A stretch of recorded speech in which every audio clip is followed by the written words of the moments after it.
और इस बीच यूपी से एक बहुत बड़ी खबर आपको बता दें, राज्य कर्मचारियों का वेतन रोका गया है। अगस्त की सैलरी रोकी गई है। 2,45,000 कर्मचारियों की सैलरी रोकी गई है। संपत्ति का पूरा ब्यौरा ना देने पर यह एक्शन लिया गया है। ये पहले ही अल्टीमेटम दे दिया गया था कि अगर आप संपत्ति का पूरा ब्यौरा नहीं देंगे तो ना तो आपको सैलरी मिलेगी और ना ही आपका कोई प्रमोशन होगा। ये पहले ही सरकार ने कह दिया था। और जिन राज्य कर्मचारियों ने अपनी संपत्ति का पूरा ब्यौरा डाला नहीं है पोर्टल पर, जो ब्यौरा है उसको नहीं साझा किया है, उन कर्मचारियों का वेतन रोक दिया गया है। उन्हें अगस्त की सैलरी अब तक नहीं मिली है, सैलरी को रोक दिया गया है।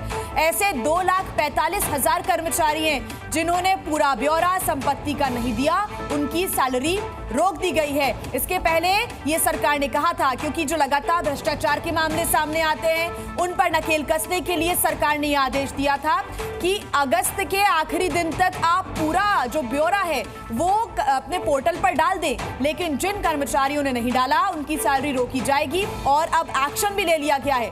2,45,000 राज्य कर्मचारियों का सैलरी, उनका वेतन रोक दिया गया है। और यह भी पहले बताया गया था कि जो प्रमोशन है उसमें भी यहां पर रोक लगा दी जाएगी अगर आप अपनी पूरी संपत्ति का ब्यौरा नहीं साझा करते हैं तो। हालांकि यही अपील की जा रही थी राज्य कर्मचारियों से। तुषार हमारे साथ जुड़े हुए हैं ज्यादा जानकारी के साथ। तुषार, जैसा कहा गया था वैसा सरकार ने किया, संपत्ति का ब्यौरा साझा नहीं किया तो उनकी कर्मचारियों की जो सैलरी है वो रोक दी गई है। बिल्कुल, देखिए, यूपी के जो चीफ सेक्रेटरी थे उन्होंने कहा था कि 31 अगस्त तक हर हाल में मानव संपदा पोर्टल पर चल अचल संपत्ति का ब्यौरा दें राज्य कर्मचारी। लेकिन 2,44,000 राज्य कर्मचारियों ने ये आदेश का पालन नहीं किया, जिसके बाद उनके अगस्त माह का वेतन रोक दिया है। आपको बताऊं तो मुख्य सचिव ने 17 अगस्त को शासनादेश के जरिए सभी विभागों को आदेश दिया था कि 31 अगस्त तक संपत्ति का ब्यौरा देने वालों को ही अगस्त माह का वेतन दिया जाएगा। प्रदेश में कुल 84,66,040 राज्य कर्मचारी हैं। इनमें से 60,20,075 ने ही मानव संपदा पोर्टल पर चल अचल संपत्ति का ब्यौरा दिया। ब्यौरा देने में टेक्सटाइल, सैनिक कल्याण, ऊर्जा, खेल, कृषि और महिला कल्याण विभाग के जो कर्मचारी थे वो सबसे अधिक आगे रहे हैं। लेकिन शिक्षा विभाग के कर्मचारी संपत्ति को छिपाने में आगे रहे हैं। सबसे फिसड्डी विभाग रहा है बेसिक शिक्षा, उच्च शिक्षा, चिकित्सा, स्वास्थ्य, औद्योगिक विकास और राजस्व विभाग, जिसने अपने संपत्ति का ब्यौरा नहीं दिया। 17 अगस्त को जब यह आदेश जारी हुआ था तब उस समय 13,17,048 यानी कि 15% राज्य कर्मचारियों ने ही पोर्टल पर अपनी संपत्ति दर्ज की थी। 20 और 31 अगस्त के बीच यह बढ़कर 71% यानी कि 71% 20 और 31 अगस्त तक जो कर्मचारी थे उन्होंने अपनी संपत्ति का ब्यौरा दिया है। उसके बाद बाकी के लोगों ने अपनी संपत्ति का ब्यौरा नहीं दिया, आदेश का पालन नहीं किया।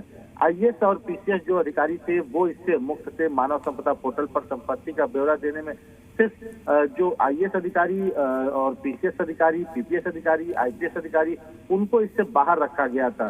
तो ऐसे में जिन राज्य कर्मचारियों ने अपनी संपत्ति का ब्यौरा नहीं दिया उन्हें अगस्त माह का वेतन राज्य सरकार की तरफ से नहीं दिया गया है, उस पर रोक लगा दी गई है।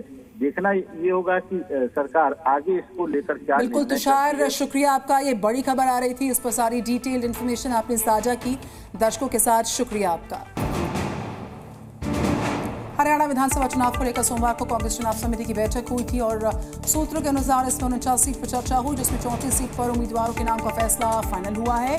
साथ ही इनमें से 22 सिटिंग विधायक हैं, जबकि 15 सीट पर फैसला होना अभी बाकी है। आज हरियाणा को लेकर कांग्रेस की स्क्रीनिंग कमेटी की बैठक होगी, इसके बाद शाम में फिर सीईसी की बैठक होगी और आज बाकी बची 41 सीट पर भी चर्चा होगी। हरियाणा के प्रभारी दीपक बावरिया के अनुसार पार्टी ने तय कर दिया कि 2 बार चुनाव हारे लोगों को टिकट नहीं देंगे और ये भी कह दिया कि पार्टी की पूरी सूची एक ही साथ जारी करेंगे।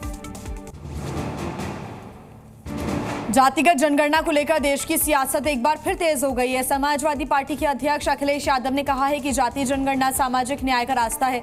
जातिगत जनगणना सबका साथ सबका विकास का रास्ता है।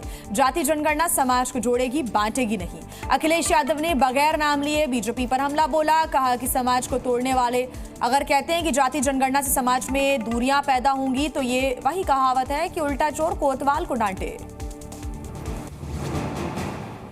जम्मू कश्मीर में विधानसभा चुनाव को लेकर सरगर्मी तेज। नेशनल कॉन्फ्रेंस के उपाध्यक्ष उमर अब्दुल्ला ने कहा कि इन विधानसभा चुनावों के दौरान अगर किसी पार्टी के राम माधव के साथ अच्छे संबंध हैं तो वो पीडीपी है। इससे पहले भी बीजेपी गठबंधन के पीछे एक वही थे। उमर अब्दुल्ला ने यह भी कह दिया है कि शायद उन्हें फिर से उसी उद्देश्य से लाया गया है। उमर अब्दुल्ला ने कहा कि राम माधव केवल पीडीपी के ही करीबी रहे और ऐसा लगता है कि वो अभी भी पार्टी के संपर्क में है।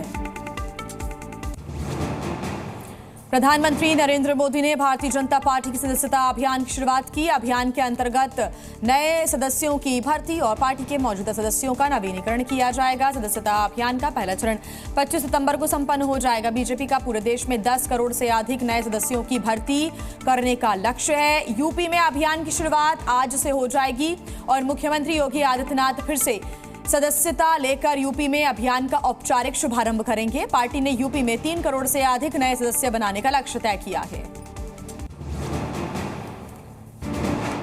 केंद्रीय मंत्री गिरिराज सिंह ने एक बार फिर से बदरुद्दीन अजमल पर जमकर हमला बोला। उन्होंने कहा कि बदरुद्दीन अजमल की भारत में कभी मानसिकता पूरी नहीं होगी, गजवाए हिंद चाहे इसके लिए जान भी क्यों ना लगा दे अपनी। वहीं असम सीएम के मछली खाने को लेकर दिए गए बयान पर गिरिराज सिंह ने कहा कि असम के मुख्यमंत्री अपनी जनता की भलाई के लिए अगर उन्हें लग रहा है ऐसा कि मछली खाने से स्वास्थ्य सही नहीं होगा तो ये उचित कार्रवाई है। सीएम ने असम के लोगों से कहा था कि वो लोकल ट्रेडर्स से ही अपनी मछलियों को खरीदें।